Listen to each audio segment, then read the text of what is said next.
ஒருத்தர் ரொம்ப தூரமாக நடந்து வந்து களைச்சி போய் எங்கேயாவது உட்கார்றதுக்கு இடம் இருக்குமான்னு தேடினாராங்க. பக்கத்தில் ஒரு கிணறு மட்டும்தான் இருந்துச்சு. சரி, நம்ம கீழே உட்கார்றதுக்கு அந்த கிணத்து மேலே ஏறி உட்காரலாம் அப்படின்னு சொல்லிட்டு அந்த கிணத்து மேலே ஏறி உட்கார்ந்துருக்காரு. அவர் அங்கே உட்காந்து நல்ல ஜாலியாக காற்று வாங்கிட்டு இருக்கும்போது ரோட்டில் போகிற ஒருத்தர் வந்து, என்ன அங்கே உட்காந்துருக்கீங்களே, கீழே விழுந்தா என்னத்துக்கு ஆறுது அப்படின்னு கேட்டாரா. ஒரு நிமிஷம் அந்த மனுஷன் ஜர்க் ஆகிட்டு, இல்லை நான் கீழே விழ மாட்டேன், இந்த பில்லர் எனக்கு சப்போர்ட் இருக்கு அப்படின்னு சொன்னாரா.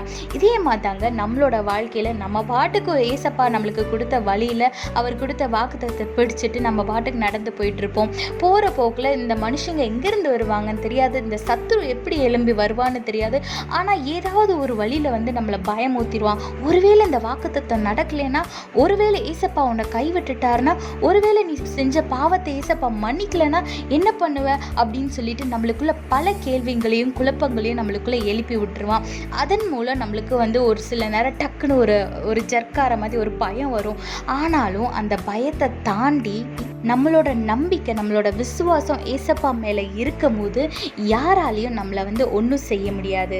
அப்படி ஒரு சூழ்நிலை வரும்போது எப்படி அந்த மனுஷன் எனக்கு பில்லர் சப்போர்ட் இருக்குது, நான் கிணறுக்குள்ளே விழ மாட்டேன்னு சொன்னாரோ, அதே மாதிரி யாராவது உங்கள்கிட்ட கேட்கும் போது எனக்கு ஏசப்பா இருக்காரு, ஏசப்பா என்னை கைவிட மாட்டாருன்னு நீங்கள் விசுவாசமாக சொல்லுங்கள்.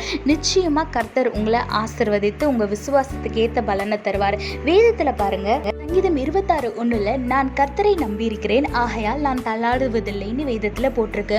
ஆமாங்க, உங்கள் நம்பிக்கை ஏசப்பா மேலே இருந்துச்சுன்னா நீங்கள் எந்த விஷயத்துலையும் தள்ளாட மாட்டீங்க, ஸ்டெடியாக இருப்பீங்க. ஏசப்பா உங்களுக்கு தந்த வாக்குத்தத்தத்தை அச்சீவ் பண்ணிட்டு நீங்க பாட்டுக்கு வெற்றி நட போட்டு போயிட்டே இருப்பீங்க. அதனால சாத்தான் பேச்சுக்கு உங்க காதை கொடுக்காம தேவனோட பேச்சுக்கு நீங்க செவியை சாயுங்க.